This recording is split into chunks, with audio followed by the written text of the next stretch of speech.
Welcome to the upstreamlife.com. I'm your founder and editor, Vishal Krishna. HR is India's story. India has the talent to do wonderful things in everything from AI to whatever tech is out there, and also EV maybe. But I'm going to be talking to the original gangsters of HR, okay? I'm going to be talking to CIEL-HR's founder, Aditya Mishra. Hi, Aditya. Hi. What are we going to talk about today? We'll speak all about HR. And how it has evolved. Yeah, and the last 9 years, what we have experienced. And how India is transforming. India is transforming and is going to transform a lot more. And you have 3,000 customers, all that in the podcast now. HR has evolved, how tech has enabled services. If you have questions, send it to me. Okay, and I'll get Aditya to answer it. Thank you, guys. Absolutely. Thank you, Aditya. Thank you. Aditya, thank you so much for coming to the Upstream Life. I've been a fan of HR for many years. I've seen how many HR companies came in India, but you guys are the original, gangsters, as they call it. Buffo, of course, I'm talking about. Quickly tell me that journey was beautiful from 92. You were in L&T also, and then Maffa happened. You became part of Randstad, right? Do you want to talk about that journey quickly before we go into talking about CIEL-HR? Yeah, 92 to 99 was wonderful, good beginning in L&T. I was fortunate to have worked in different parts of L&T. Very few people get that opportunity. I got that. I did an MBA program, and then I was wondering what next I should do. So those days, the title of manager was very attractive. Prestigious. Prestigious, seducing.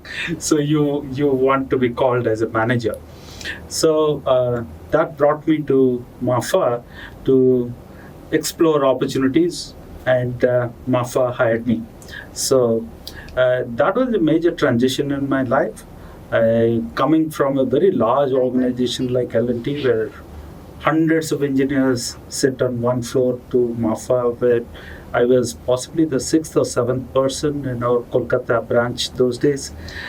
So it was like a huge transition for me.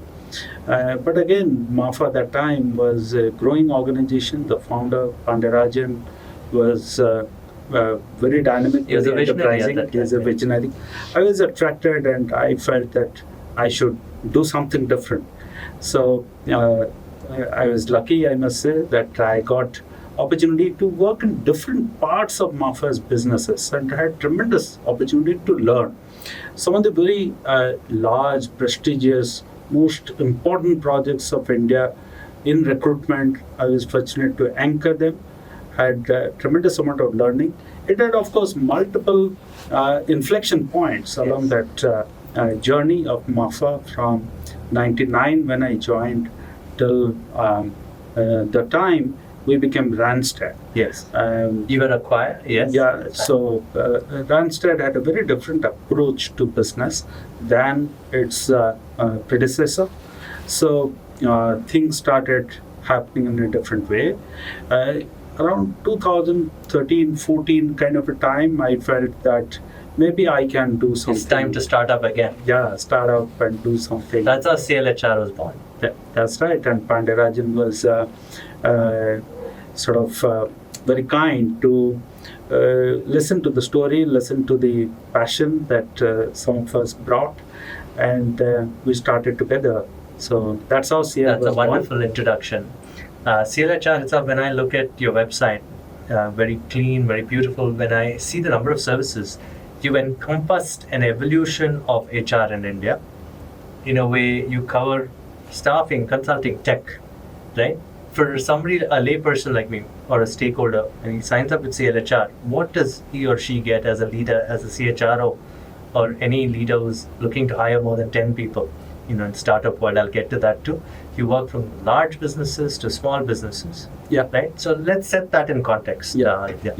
So what happens in an organization, I think increasingly today organizations realize that human potential, human resources are one of the most significant competitive advantage what they have.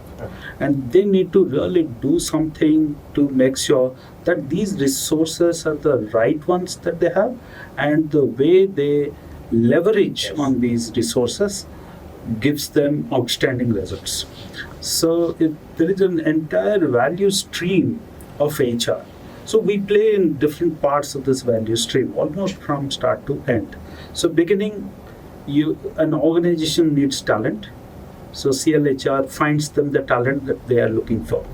So organizations look for talent in two different ways. One for their full-time roles, another for fixed period of time they require contractual.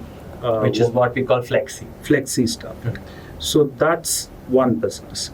Then organization needs to figure out the potential of their own talent, and then they need to upskill them, they need to develop them. So that's a huge part of our business. That's a tech-led consulting business. So that we call talent assessment and leadership development business, which is Jombe.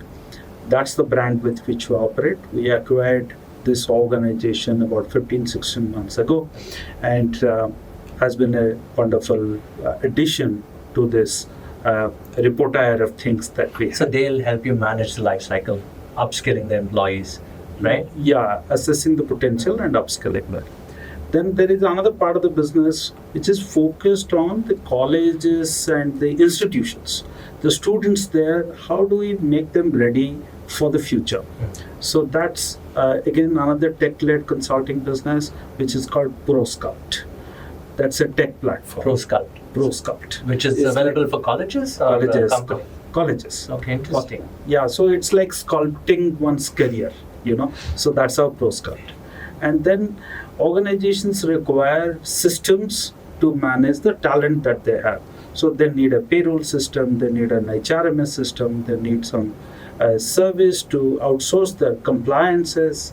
So all of that we have. So and organizations need advice on building the right kind of systems, enabling infrastructure to manage the talent so that they can get the most out of the talent that they have. So we have advisory services. So all of that comes in Mafar. Okay. The HRMS that I talked about is branded as Edge Factor. So that's the whole spectrum of things, and we are just about to announce an acquisition which we are doing in the area of learning experience platform. So organizations can use this to help their learning and development efforts. So that's the full spectrum. It's a full spectrum, and there's tech enabling all of this. You want to talk about that quickly? Yeah, so on one side, it's the candidates and the talent acquisition managers. That's the recruitment and staffing side of it. Then the entire consulting and tech pieces, various pieces that I talked about, Jombe, Edge Factor, ProScout, skilling, all of that. So all of these are again different stakeholders, but largely it is the organization's employees and the CHRO, the talent management leaders. Those are various stakeholders in this whole process. When we talk about ProScout, the stakeholders are the students, the faculty of colleges, and of course ProScout. It's interesting for me. So you start from, it's like you're saying that HR starts off the day you're born, for example. So you finish college, you take the kids there, you staff them maybe in startups or large companies, and then upskill them as managers or maybe whatever leadership. Yeah. Then you have executive search also, which is very big as a business for you. Yeah. Right? And so this is what's called life cycle management. Yeah, absolutely. Right? So an organization can also grow with you. Today's startup can become tomorrow's 10,000 crore company, and they can sign it. Absolutely. So is it a SaaS model here or a consulting model? How does it work? So for different parts of the business, there are different models, which basically all the business model is all focused towards what the organization's needs are.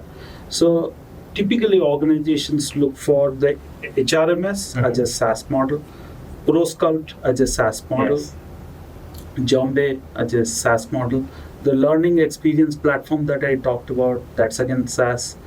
When you come to the service part of it, which is recruitment, staffing, or the consulting part, these are typically not SaaS. It's a combination of one's expertise and a tech platform enabled and sort of integrated to offer that service. It's interesting, subscription on one end, and then there's obviously services on one end, and that's the integrated advantage that they have.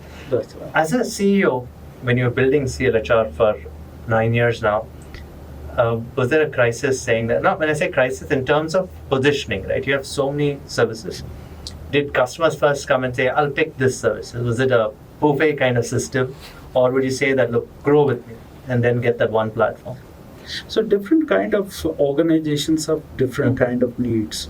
There are startups or medium-sized organizations. They want end-to-end everything. They don't want to really engage with multiple vendors. It just drains. Because they don't have the processes. Yes. Yeah. So it's they find a good fit in CIEL-HR because I'll find them the talent, I'll manage the talent, I'll help them identify who the high potentials are and how do we take them further. So the entire thing we can do. When I go to the large organizations, they have already a existing vendor network and certain established systems, processes, norms.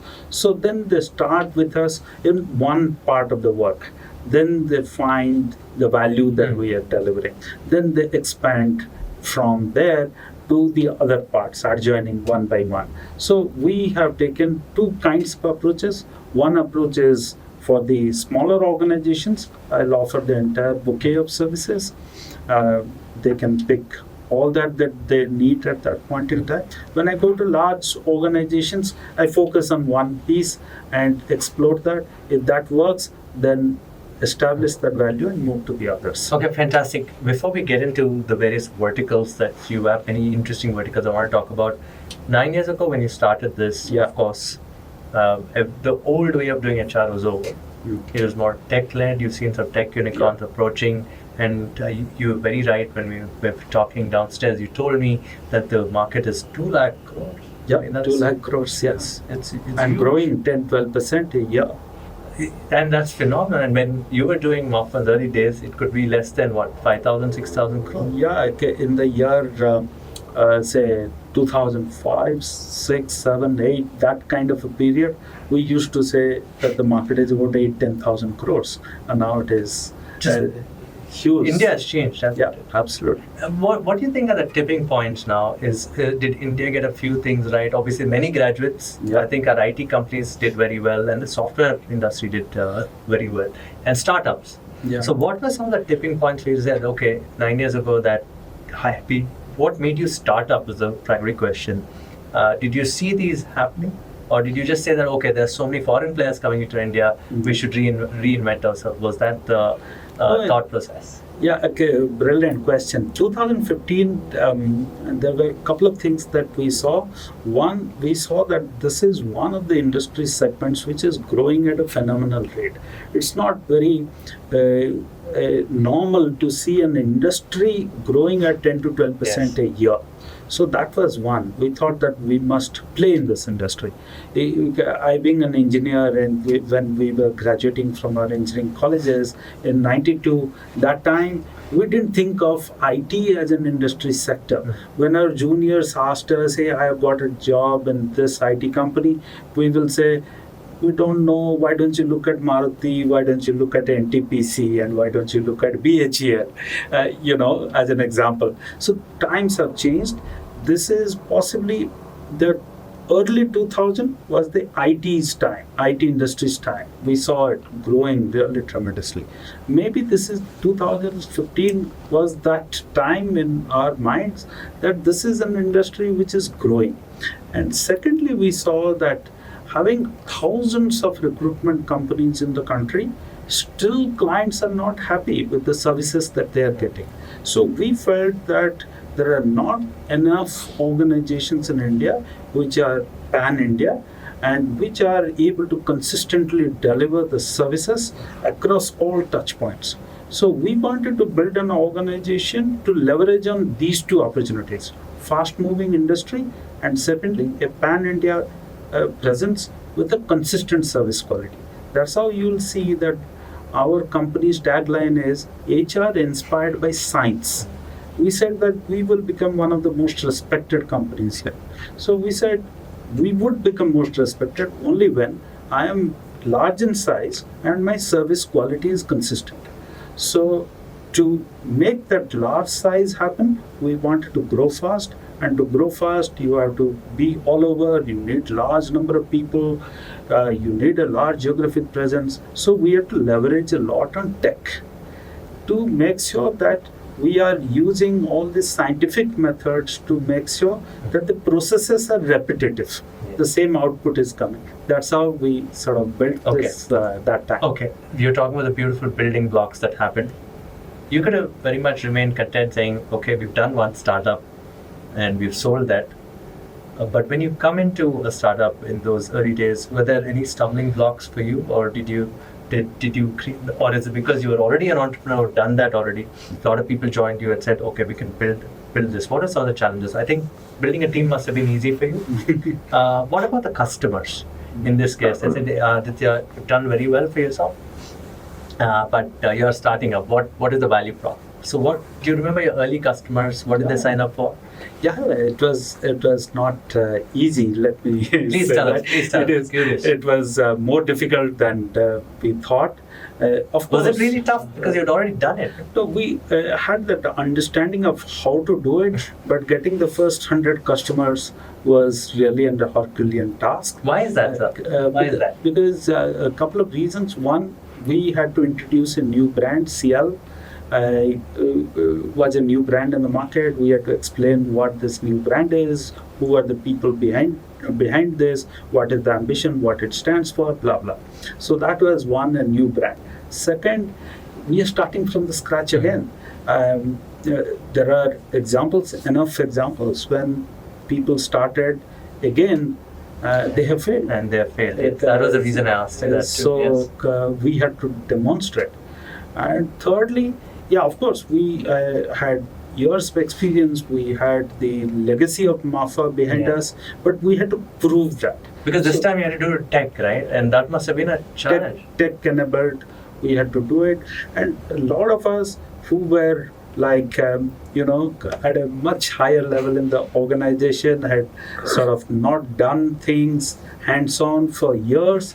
We had to come back to... How tough was that for you? It was a major shift, but I thought that there was a tremendous amount of determination which sort of took over, to make it happen. The first client that you get, the first candidate that you line up for interview, we had to personally go and help that candidate reach that client. Was it an executive? Yeah. You still remember it? Yeah, of course. We were hiring for one of the first client assignments, which I was personally involved, and we were doing it was actually one EV company. Okay. One of the first EV companies those days, and we had to hire logistics executives and starting from very junior level recruitment. And we said, so what? I mean, we have done much larger volumes, but this is the start. So we need to start from there. It's interesting. By 2014-15, India has, for example, in the old days, we'd have management people would be sitting in decision-making capacities, but now you have tech people. Yeah. Right? Tech people making decisions. How did you handle that? For example, in the EV business, I'm sure you would have run into somebody who's also a techie, but who also asked you some questions saying, how do you solve it data? Yeah. How do you solve that? I mean, has the management structure in India changed a little? A lot of reliance on technology and data and all of this. So one has to adapt to some of these, the new ways of selling and marketing. There is a lot difference between what we did in early 2000s to 2015 and perhaps now. Perhaps the person you sold it to must be way younger than you, I'm sure. Many a time, right? Many a time. Sometimes conversations also become a little tough because the person that you are selling is very young and doesn't relate with you, except that we are a startup. That's it. So would you say that reinvented you in a way? Yeah. Was it an important step that you took looking? Absolutely. And my team, the people who came together, were all also experienced people. There were very few young people who joined us at that time, because that's your Core circle team, of yeah. influence that time. So we started, and I think we were, fortunately, we were all willing to roll up our sleeves and do it ourselves, and then prove to our clients and the candidates that, hey, here is a company which really means business. They understand what we are looking for, and maybe sometimes we would have delighted our customers, and that's how we grew from one segment to the other. The other challenge was finance. Yeah, absolutely. Though we keep hearing that there is plenty of finance available, but when you are starting that time, it wasn't so easy, and we are not really in the true conventional sense a tech company. Back then? Back then we are tech-enabled services company, tech-led services company. So there's a difference between an app and a tech-led services company. So did you find it difficult in that narrative where a lot of these HR services companies got funded, young people? Yeah, absolutely. And the narrative is very important, isn't it? Absolutely. So that was a challenge, right? That was a challenge. And thirdly, I think there is certain kind of money that we are a bootstrapped company that time, right? So there is certain kind of money and certain kind of infrastructure you can afford. So people will come in for interviews, they will look at us, they will look at the facility and all of that. Many of them will just not turn up. So we were not able to figure out that, hey, what's happening. But it's superb. You got 1,000 crores or more now, and it's turned out to be a good tale of success. And my point there also was, quickly, I want your thought process as a person who's reinventing himself again after 24 years of working for in another company or starting another company. How do you reinvent yourself to a younger audience? You just listen, or would you sell aggressively but still learn from them? No, I think it was. It's also individual style, I guess. How the style of some of us has been, it has sort of percolated down. We always believed in listening and building certain degree of comfort and rapport with the other person, establish our worth by the work that we do, than by making some tall claims. So that's how we were able to every time prove and show. Then after we did it, like I said, the first 50 or 100 customers were the most challenging, but now we work with 3,000 plus customers. So it has been a different experience now. Would it be fair to say that you're now also a technology company, where they have software as a service, many services, plus services also? You can do that. Yeah. So they can choose the two. Yeah. So that's what you are. That's right. A company which needs just the HRMS software, I can give them the software. Or somebody just requires a learning platform, I can just give it to them. Or somebody says, no, you run my payroll, compliance, my HRMS, I can do that as a service as well. Okay. So both the kinds of things that we can do. I've understood now that how you've grown. But in the early years, as you grew to your first customer, 100 customers, I also want to know, how did you balance startup versus large paychecks? Was there a dilemma saying, okay, we'll only do startups, or we'll only do large businesses or SMBs? Or did you say that, look, I'm going to create lines for each of this, focus on the services, and then move to tech? How did you do? So I think this is where our past experience helped us. We know that the selling cycle to large companies takes a long period of time. And we also know the pluses and minuses of every cohort. So we started all of it knowing the milestones which are involved with each one of them. So we started plucking the low-hanging fruits first. We know that low-hanging fruits are not the sweetest. It's a journey that we have to do. So I have to keep trying for the high-hanging fruits, but I know it will take long time. So we didn't want to keep it aside. We started all of it, but we had to find a kind of a balance between the two. We didn't want to put all our energies only looking at the high-hanging fruit, or all our energies only plucking the low-hanging fruit. So we had to do that balance over a period of time. We sort of get both of them.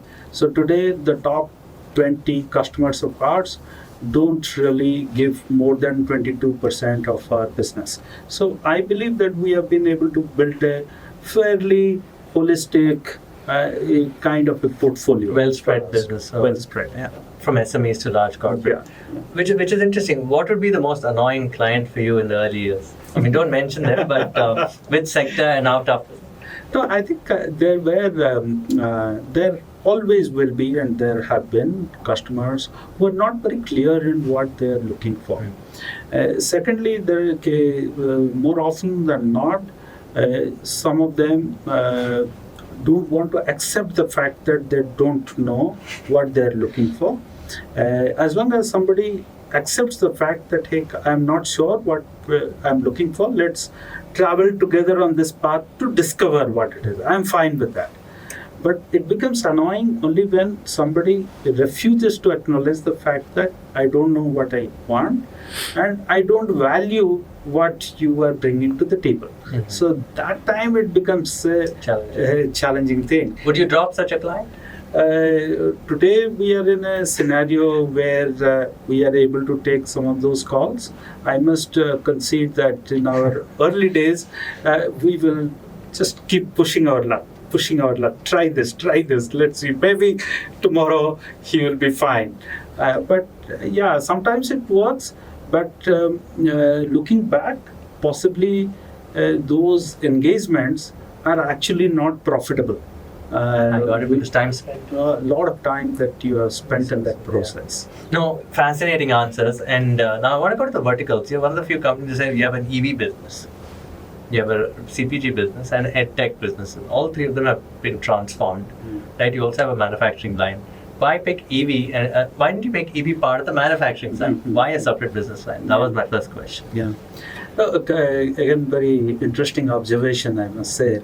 We always see any sunrise sector will be having tremendous amount of challenges because of unclarity and lack of availability of talent, lack of established norms. So all these three factors contribute. We think that this is a strength of an organization like ours because it is led by people, also hands-on, the people who are in the leadership roles, they're all experienced people. So that is where we are supposed to deliver good results, right? So that's how we felt that those are some segments where we could really focus and deliver clear value to our customers. That's how we came out with some of this. Like you'll see Agri as one. Yeah, I read my mind. I was about to say you also have ag tech. Why Agri? So similarly, we saw that it's a segment which is growing. A lot of things are happening in that segment. A lot of professional approach is being taken. So we can create an impact in that segment. So we focused on that segment, and today we have quite a few clients and they're happy clients, multi-year relationships. Yeah, large companies which are kind of using large to medium size. What are they source? Logistics managers, farm management experts, or what do they want? These agri companies? So there are three kinds of requirements that they ask us to fulfill. One is like a large set of people on the ground who will educate the farmers and spread knowledge and expertise. Another segment is the techies, which they require to automate, to digitize their processes, and a lot of technology is being deployed in agri. Yes. So they need techies, but their own ability to attract techies is very poor. A techie will be attracted to an Accenture and an Infosys or a Microsoft or a Google, not really to an agri input company or an agricultural company. So that's where we come in to get them good quality techies for specific periods in time to just get some projects done. This is the second kind of requirement. Third, I think many leadership roles in that organization and different levels is another need that they look for. So these three are in the area of finding them the talent. The other areas are, of course, HRMS, talent assessment and development. There is so much that these companies are doing currently. If I have to say 10 years, 15 years ago, only a few multinationals will do those kind of investments. But now there are so many other companies which are doing, because they have recognized the value of assessing the potential of their talent and then taking them on a learning journey. So that's happening. What about the EVs side? You look at leadership or blue collar workers also? No, EVs, we look at all kinds of people, right from the entry level production, the ITIs, the diploma engineers, which are required in the production side, to the charging infrastructure ecosystem, where the engineer who's sort of maintaining those, to the people who are in the planning side of it, to the design and engineering. Design and engineering, in fact, is a big space. Yes. So there we provide them people on contract, as well as the leadership roles and the full-time roles. And of course, then on top of that, the top leaders we do provide, and the whole lot of payroll, compliance, and all these solutions. We have clients and all it's these. interesting. Okay, for me, your core in the past was IT, yes, in the old days. Yeah. We haven't talked about that industry. Do you see that industry growing still? Yeah, I think that industry, it has sort of come a long way. It has matured quite a bit. India as a domestic market is becoming large now, and there are many other such things which are happening, and technology is such a thing that it keeps evolving. So maybe there are companies which have already digitized, they have already put tech systems, but they also need to modernize them. Now, let's say this regenerative AI has come. So that's generative AI, yes. Generative AI. So a lot of people have to now bring that tech into their company.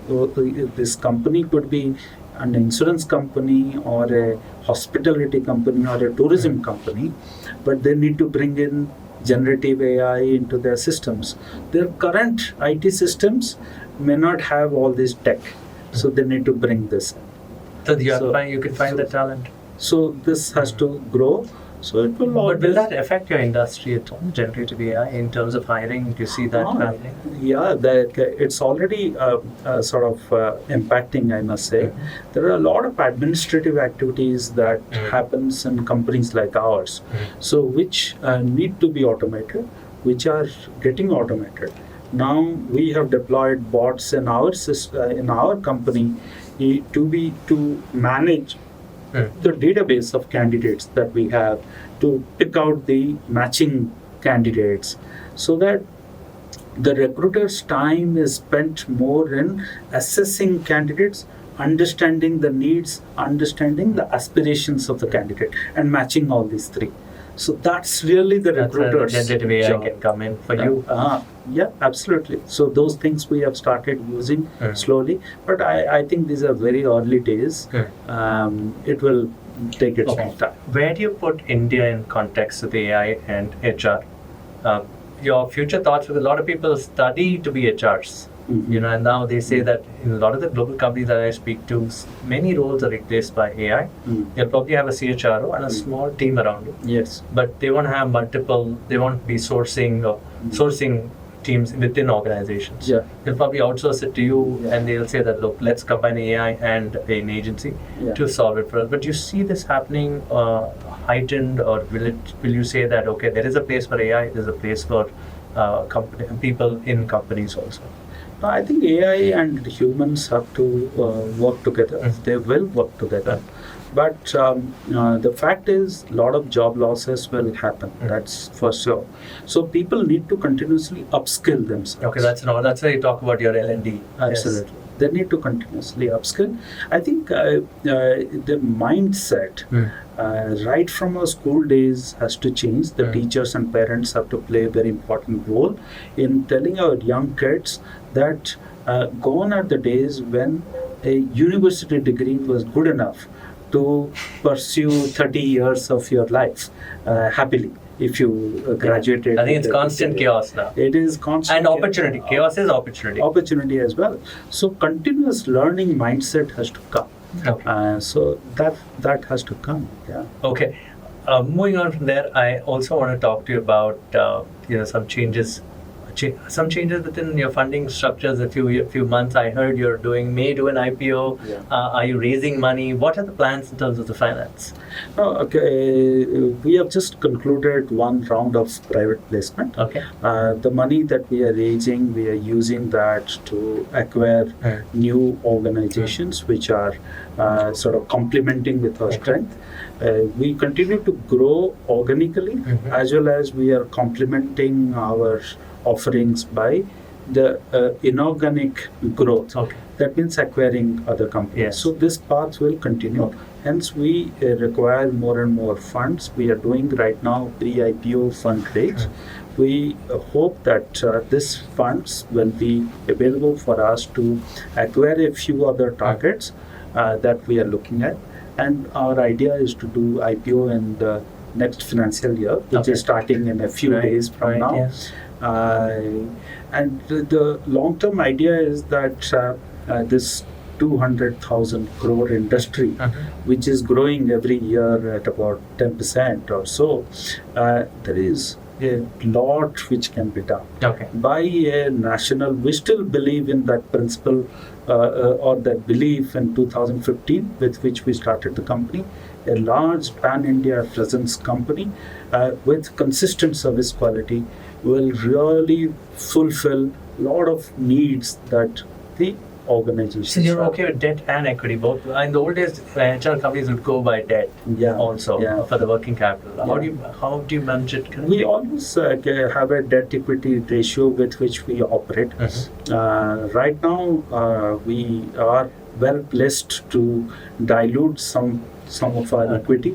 That's why we are doing free IPO fundraise, which will be largely equity, maybe small debt, so that we go into the IPO and do a little more dilution.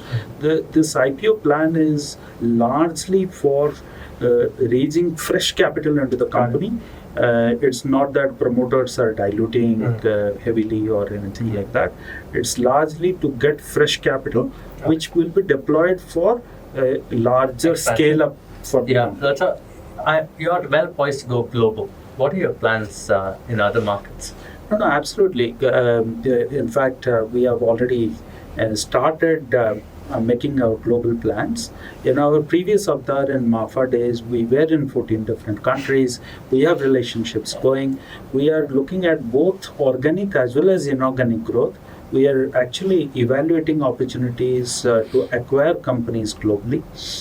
We are in discussions with some of them. And there are some of the HR tech companies that we are acquiring have the potential to go global. In fact, some of them are already servicing international clients. That means clients who are outside the borders of India. So we are already exporting our services, but we think that over a period of time we will go global. We will be having our own offices in those countries so that we are able to... Similar lines of business. Similar HR tech-led HR services business.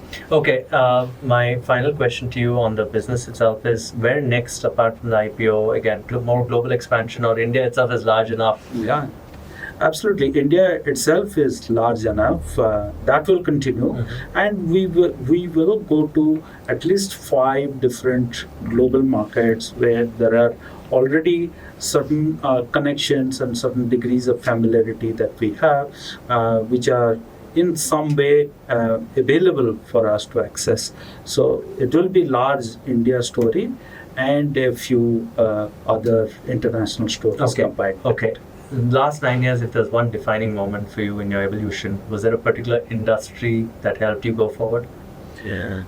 I think many industries have grown, like an EV has been one big push. What was something that really made your life saying, okay, I can now sit down and say that, okay, it's on autopilot? Never. Never? So you never say that as an entrepreneur? Never. There is so much more to do. Every night when you go to bed, you keep thinking about what more can be done.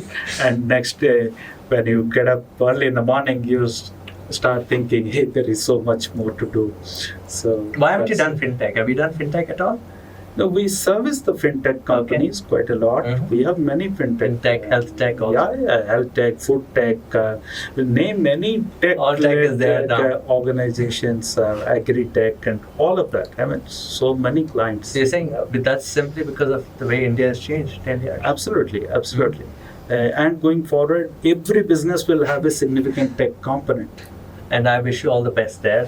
But I cannot leave you till I ask you some personal questions. What keeps you motivated? I also hear that you're into Indian philosophy, Hindu philosophy. You read a lot about that. Yeah. What else inspires you? I think right from my childhood, it has been my good fortune to have come in contact with teachers and with people who really inspired me in this Indian philosophy. I think that India lost a few centuries of growth and development in between. Otherwise, India would have been a different place, and the world would have been a different place. You're right, possibly. because there's data to show it. 33% of the GDP in 1745. Yeah, And just suddenly becomes 1% of the world by 1947 or something. absolutely. So I think some of the challenges that we all grapple with today are already answers to those challenges are already available in our ancient texts. So I Use them as a guide. keep looking at that. And, Any particular recommendations of reading? I think there are so many of them, so I won't say that there is any one. So you say pick particular. up anything, Puranas, the Gita, Absolutely, maybe anything. absolutely, Start anywhere. absolutely. And I use generative AI quite a bit for this. For the actually. for the Indian philosophy too? For- yeah, you chat with this chat engines and you get so much more. You can access so much more given the brief time all of us have. It gives you snippets. Yeah, it gives. But how would you agree with its summary? The chat GPT? Sometimes they don't, but it's kind of there, and I think it will improve going forward. What else inspires you? Family? Any books that inspired you? Movies? I think a lot of people have inspired me. I have been kind of somebody who sort of like to watch human behaviors, and you're in the business of that, so you have to. So I've been. I've learned so many things from my bosses, from my peers, from my teammates. I come with. I think I've been sort of fortunate to be blessed with an open mind, and I have kept that. So I want to soak in as much as I can. So would you call yourself as a good listener, and that's enabled you as a salesman and be a CEO and build a business? So what would you think is your success? I think my team should say that. But what's your strength? But I think I listen, and I'm humble. I want my work to speak for myself. Some of these things have sort of are in action in our organization. We have come this far. How many customers? 3,000, no? 3,000. That should speak something. So all the best to you. Pleasure. Thank you, sir. Speaking with Thank you. Thank you. Thank you.